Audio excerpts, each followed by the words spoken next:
आणि यानंतर बातमी अटल बिहारी वाजपेयी यांच्या 100व्या जन्मदिवसाची।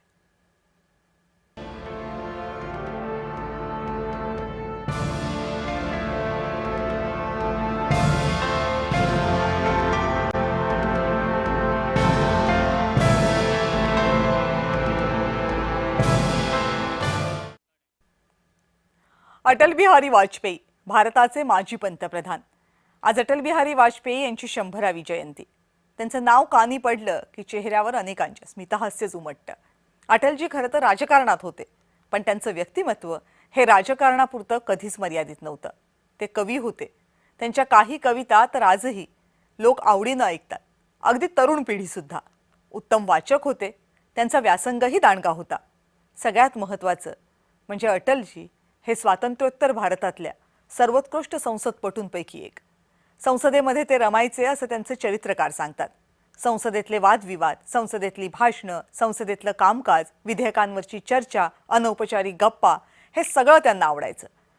म्हणूनच 50च्या दशकात संसदेमध्ये पदार्पण केल्यापासून संधी मिळेल तेव्हा खासदारकी जिंकण्याला अटलजींनी कायम प्राधान्य दिलं। ते भाजपचे मोठे नेते होते। अनेक वर्ष विरोधी पक्ष नेते होते। सत्तेत आले, पण राजकीय विरोधकांना त्यांनी शत्रू कधी मानलं नाही।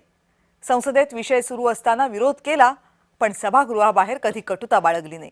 सर्वांशी प्रेमानं बोलणं, सर्वांची विचारपूस करणं, कधी चेष्टामस्करी करणं हा त्यांचा स्वभाव। म्हणूनच अटलजी सगळ्यांचे लाडके होते। अटल बिहारी वाजपेयी पंतप्रधान पदावरून पायउतार झाल्यापासून आज तागायत त्यांच्याविषयी कधीच कोणी कुत्सितपणे बोलत नाही। त्याला हीच कारणं असावीत। कोणी त्यांच्यावर वैयक्तिक टीकाही करत नाही। अटलजींमधील अनेक गुणांपैकी एक म्हणजे त्यांचं वक्तृत्व। स्वतंत्र भारतातील राजकारणात जर सर्वोत्कृष्ट 5 व्यक्तींची यादी काढायची झाली तर अटलजींचं नाव त्यामध्ये नक्की समाविष्ट करावं लागेल। त्यांचं भाषण असलं की विरोधी पक्षाचे देखील सगळे खासदार सभागृहात आवर्जून उपस्थित राहायचे। अटलजींच्या जयंतीनिमित्त त्यांना जय महाराष्ट्रकडून भावपूर्ण श्रद्धांजली।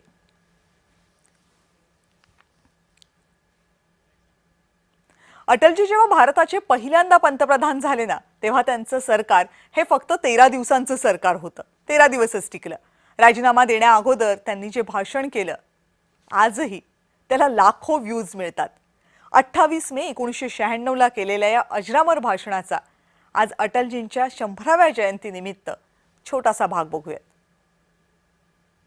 मैं नाम नहीं लेना चाहता, मैं शरद जी का भी नाम नहीं लेना चाहता, लेकिन पार्टी तोड़कर सत्ता के लिए नया गठबंधन करके अगर सत्ता हाथ में आती है तो मैं ऐसी सत्ता को चिमटे से भी छूना पसंद नहीं करता। न भीतो मरणादस्मि केवलम दूषितो यशः। भगवान राम ने कहा था, मैं मृत्यु से नहीं डरता, अगर डरता हूं तो बदनामी से डरता हूं, लोकापवाद से डरता हूं। हम भी अपने ढंग से देश की सेवा कर रहे हैं, और अगर हम देशभक्त न होते और अगर हम निस्वार्थ भाव से राजनीति में अपना स्थान बनाने का प्रयास न करते, और हमारे इन प्रयासों के पीछे 40 साल की साधना है। ये कोई आकस्मिक जनादेश नहीं है, कोई चमत्कार नहीं हुआ है। हमने मेहनत की, हम लोगों में गए, हमने संघर्ष किया है। पार्टी 365 दिन चलने वाली पार्टी है। ये कोई चुनाव में कुकुर मुत्ते की तरह से खड़ी होने वाली पार्टी नहीं। देश में ध्रुवीकरण नहीं होना चाहिए, न सांप्रदायिक आधार पर, न जातीय आधार पर, न राजनीति ऐसे 2 खेमों में बंटनी चाहिए कि जिनमें संवाद न हो, जिनमें चर्चा न हो। देश आज संकटों से घिरा है, और ये संकट हमने पैदा नहीं किए। जब जब कभी आवश्यकता पड़ी, संकटों के निराकरण में हमने उस समय की सरकार की मदद की है। उस समय के प्रधानमंत्री नरसिंह राव जी ने भारत का पक्ष रखने के लिए मुझे विरोधी दल के नेता के नाते जेनेवा भेजा था, और पाकिस्तानी उसे देखकर चमत्कृत रह गए। उन्होंने कहा कि ये कहां से आए हैं, क्योंकि उनके यहां विरोधी दल का नेता ऐसे राष्ट्रीय कार्य में भी सहयोग देने के लिए तैयार नहीं होता। वो हर जगह अपने सरकार को गिराने के काम में लगा रहता है। ये हमारी परंपरा नहीं है, ये हमारी प्रकृति नहीं है, और मैं चाहता हूं ये परंपरा बनी रहे, ये प्रकृति बनी रहे। सत्ता का खेल तो चलेगा, सरकारें आएंगी जाएंगी, पार्टियां बनेगी बिगड़ेंगी, मगर ये देश रहना चाहिए, इस देश का लोकतंत्र अमर रहना चाहिए। हमारी शुभकामनाएं आपके साथ हैं। हम अपने देश की सेवा के कार्य में जुटे रहेंगे। हम संख्या बल के सामने सर झुकाते हैं और आपको विश्वास दिलाते हैं कि जो कार्य हमने अपने हाथ में लिया है वो जब तक राष्ट्रीय उद्देश्य पूरा नहीं कर लेंगे तब तक विश्राम से नहीं बैठेंगे, तब तक आराम से नहीं बैठेंगे। अध्यक्ष महोदय, मैं अपना त्याग पत्र राष्ट्रपति महोदय को देने जा रहा हूं। आणि अटल बिहारी वाजपेयी यांच्या 101व्या जयंतीनिमित्त भाजपकडून देशभरात अनेक कार्यक्रमांचं आयोजन करण्यात आले। त्यांच्या 100व्या जयंतीनिमित्तच्या कार्यक्रमांचा एक भाग म्हणून पंतप्रधान नरेंद्र मोदी यांनी लखनौमध्ये राष्ट्रप्रेरणा स्थळाचं आज उद्घाटन केलं। राष्ट्रप्रेरणा स्थळावर अटलजींसोबतच डॉक्टर श्यामाप्रसाद मुखर्जी आणि पंडित दीनदयाळ उपाध्याय यांचे भव्य कांस्य पुतळे बसवण्यात आले। या ठिकाणी एक अत्याधुनिक संग्रहालय सुद्धा बांधण्यात आले, जे राष्ट्र निर्मिती करणाऱ्या या 3 नेत्यांच्या योगदानाचं प्रदर्शन करते।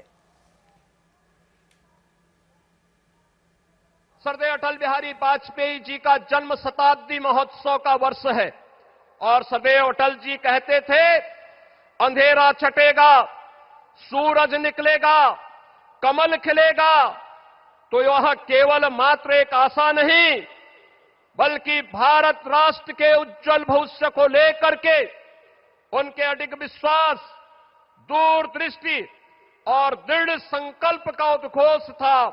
और आज वही प्रेरणा हम सबके सामने विकसित भारत के रूप में देखने को मिल रही है।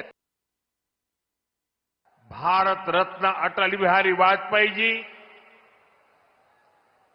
भारत रत्न महामना मदन मोहन मालवीय जी, इन दोनों महापुरुषों ने भारत की अस्मिता, एकता और गौरव की रक्षा की और राष्ट्र निर्माण में अपनी अमिट छाप छोड़ी। आणि मुख्यमंत्री देवेंद्र फडणवीस आज अटलजींच्या जयंतीनिमित्त आयोजित केलेल्या एका कार्यक्रमाला उपस्थित होते। त्यांनी अटलजींच्या एका गाजलेल्या कवितेतल्या काही ओळी यावेळी ऐकवल्या।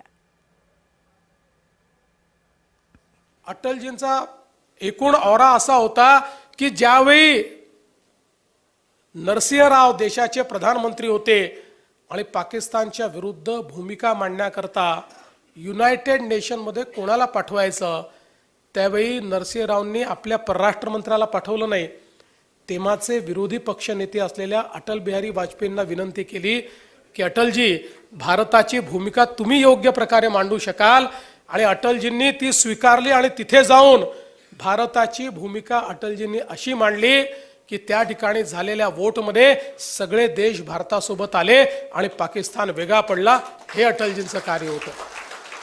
आणि म्हणून अत्यंत कविमनाचे अटलजी, टूटे हुए सपने की सुने कौन सिसकी, पलकों पर ठिठकी, हार नहीं मानूंगा, रार नहीं ठानूंगा, काल के कपाल पर लिखता मिटाता हूं, गीत नया गाता हूं, गीत नया गाता हूं, हे सांगणारे अटल बिहारी वाजपेयी होते।